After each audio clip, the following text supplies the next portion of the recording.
मैं Zara Khan voice India TV में आपका स्वागत करती हूँ। दर्शक मित्रों, आज हम सूरत के वो सामाजिक कार्यकर्ता से मिलने आए हैं जो सूरत पे बहुत सारे सामाजिक सेवाएं भी करते हैं, बहुत सारे एनजीओ से भी जुड़े हुए, यहाँ तक कि उनका फूड सप्लायर का बिजनेस होते हुए भी वो सूरत में एक मुहिम चला रहे हैं। वो कौन सी मुहिम चला रहे हैं, कौन सी सामाजिक सेवाएं कर रहे हैं, आइए हम उनसे मिलते हैं और उन्हीं की मुंह जबानी हम सुनते हैं। सर, सबसे पहले तो हमारे दर्शक मित्रों को अपना इंट्रोडक्शन दीजिए। मेरा नाम मोहम्मद जावेद अब्दुल रशीद शेख है। मैं सूरत का रहने वाला हूँ और सूरत में कितने एक एनजीओ और सामाजिक संस्थाओं से जुड़ा हुआ हूँ और गुजरात राज्य वक्फ बोर्ड में हाल एक मुहिम लेकर आगे चल रहा हूँ। सर, आप ऐसी कौन सी मुहिम चला रहे हैं, जरा हमारे दर्शक मित्रों को बताइए।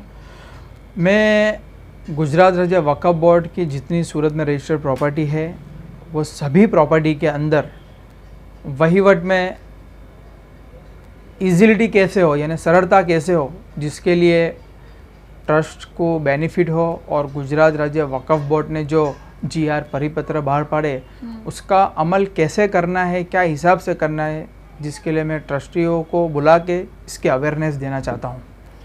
ट्रस्टियों को मतलब आप क्या बताना चाहते हैं कि ये जो वक्फ है उसके थ्रू आप क्या कहना चाहते हैं? मैं ट्रस्टियों को यही कहना चाहता हूँ कि जो वक्फ रूल्स है, वक्फ के जो क्राइटेरिया है, उसके जो जीआर है, हम इसका किस तरह भाड़ूत और ट्रस्टियों के बीच का जो कम्युनिकेशन है उसमें इजीली हो और वक्फ को जो बरसों से एक लॉस जा रही है, जो कायदे हिसाब से, लॉ के हिसाब से जो ट्रस्ट का भाड़ा नहीं आ रहा है उसमें और सुधारा कैसे कर पाए, तो उसके लिए मैं ये मुहिम को लेकर आगे चल रहा हूँ। सर, वक्फ के बारे में तो आप जानते हो, लेकिन पहले तो जनता को ये बताएं कि वक्फ होता क्या है।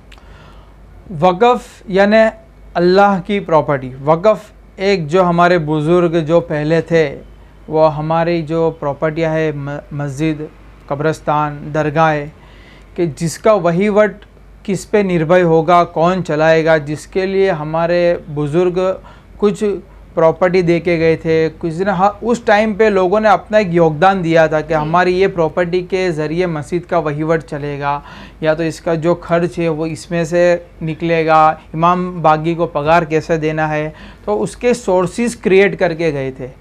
तो उसको वक्फ यानी अल्लाह की मिल्कियत हो जाती है। जब से 19 वक्फ एक्ट बना है और वक्फ बोर्ड बना है, तब से एक वक्फ का लॉ अलग बना है। एक वक्फ अधिनियम 1995 की स्थापना हुई है। उसके बाद वक्फ लीज रूल्स करके आया है कि हमें किस तरह से वक्फ प्रॉपर्टी की इनकम का जो स्रोत है वो कैसे हम क्रिएट करेंगे, वो बॉडी किस तरह रहेगी, किस तरह इसका संचालन होगा, उसके एक बोर्ड बैठता है, उसमें डिसीजन होता है और उसके बाद ये सब वक्फ बोर्ड की मंजूरी से सब प्रॉपर्टी पे एक निगरान रखी जाती है। अच्छा, तो ये सूरत में वक्फ बोर्ड बना हुआ है, आप भी उसमें ट्रस्टी हो, तो ट्रस्टी के थ्रू अभी जो वक्फ की जितनी भी प्रॉपर्टी है उसके बारे में आप क्या कहना चाहेंगे? मैं मिस्री खान मोहल्ला मस्जिद बेगमपुरा सूरत में एक ट्रस्ट है B456 जिसमें अभी 1 साल पहले ट्रस्टी बना हूँ। मैंने पहले ही ट्रस्टी बनते मेरी फ़र्ज़ क्या है, मैंने उसका एक इल्म हासिल किया, मैंने उसके रूल्स वाजे, उसके अंदर हमें कैसे काम करना है, उसमें क्या क्राइटेरिया है, हमें ट्रस्टी की ज़िम्मेदारी क्या है, भाड़ूतों की ज़िम्मेदारी, उस पर मैंने अपना होमवर्क किया और उसके आधार पे मेरे को जो अपनी फ़र्ज़ में आता है मैंने हर वो स्टेप भाड़ूत और वक्फ बोर्ड के सामने मैंने उजागर किए हैं। ओके सर, सुना है कि आपका किसी ट्रस्ट के थ्रू विरोध हुआ था, तो वो क्या है, वो सूरत की जनता को बताइए। हाँ, सच्ची बात है। कुछ समय पहले कुछ भाड़ूतों ने मेरे सामने सूरत पुलिस कमिश्नर में खोटे एलिगेशन किए थे, लिटिगेशन किए थे, तो ये ट्रस्टी बन बैठा है। जबकि गुजरात राज्य वक्फ बोर्ड के अंदर जो नियम के आधार पे ट्रस्टी जिस तरह बनना चाहिए, मैंने वो सभी प्रोसेस और मोहल्ले की एक जनरल मीटिंग बुला के हमने एक एजेंडा बाहर पड़ा था, उसके बुनियाद पे ही मैंने सब किया था। अपन कुछ भाड़ूत है जो भाड़ूत ही नहीं है, मैं तो बोलूँगा एक दबाणदार है जो वर्षों से ट्रस्ट को नुकसान पहुंचा रहे हैं, जिसके सामने मैंने कोर्ट में दावे किए और उन्होंने की जो ट्रस्ट को वर्षों से नुकसान पहुंचा रहे थे, तो वो नुकसान उसका पहले के ट्रस्टियों को इतना इल्म नहीं था जी। कि भाई इसका क्या करना है, कैसे करना है। बस कोर्ट कचहरी पुलिस की धमकी दे के बेचारे उस टाइम के ट्रस्टियों को डरा धमका के उनसे कुछ कामगिरी करने देते नहीं थे। पर अल्हम्दुलिल्लाह मैंने सब रूल्स और जीआर का होमवर्क किया, उस पर स्टडी की। उसके बाद मैंने उनके सामने एक मेरी फ़र्ज का एक भाग अदा किया है और गुजरात राज्य वक्फ बोर्ड को इससे मैंने जागरूक किया है। और जो लोग खुद की प्रॉपर्टी वक़फ़ की प्रॉपर्टी को अपनी मिल्कियत समझ के वापर रहे कि हमारे बाप दादाओं की मिल्कियत है, तो उनका भ्रम तोड़ने के लिए कि वक़फ़ प्रॉपर्टी सिर्फ़ और सिर्फ अल्लाह की ही प्रॉपर्टी है, ना कि मेरी प्रॉपर्टी है, ना मेरे घर की प्रॉपर्टी है, ना भाड़ूत हो या उसके फैमिली की प्रॉपर्टी है। मैं उसका एक मैनेजर यानी नौकर तरीके ही हूँ, ट्रस्टी हूँ। भले मैं ट्रस्टी तरीके गुमान नहीं, और सूरत के सभी ट्रस्टियों को ये कहूँगा ट्रस्टी तरीके अपने ऊपर गुमान मत रखो। तुम एक फ़र्ज़ तुमको वक़फ़ बोर्ड ने दिए, तुम एज ए मैनेजर हो, तुमको मैनेजमेंट करना है। तुम वक़फ़ के ना ट्रस्टी मालिक है ना भाड़ूत मालिक है। सही है। तो ये अवेयरनेस मैंने कितने ट्रस्ट में बुलाई है, और मेरे पास अल्हम्दुलिल्लाह सूरत के बहुत सारे ट्रस्ट वाले आ रहे हैं। और सीधी सी बात है, मैं भाड़ूतों के सामने आज के जो लॉ एंड ऑर्डर के हिसाब से मैं कामगिरी लूँगा तो वो मेरा विरोध करेंगे ही, और पर उनके विरोध पाया विहीन है, उसमें कोई सच्चाई नहीं है। बस मुझे जो कायदा एंड लॉ एंड ऑर्डर है उसको फॉलो करके मैं अपनी मुहिम एंड तक लड़ता ही रहूँगा, जहाँ तक मुझे इसमें कायदे से कामयाबी ना मिल जाए। सर, आप इतनी सारी मुहिम चला रहे हैं और ये साथ में इतने सारे एनजीओ से जुड़े हुए हैं और आपने इतना बड़ा कदम उठाए, तो कभी आपको धमकी मिली है?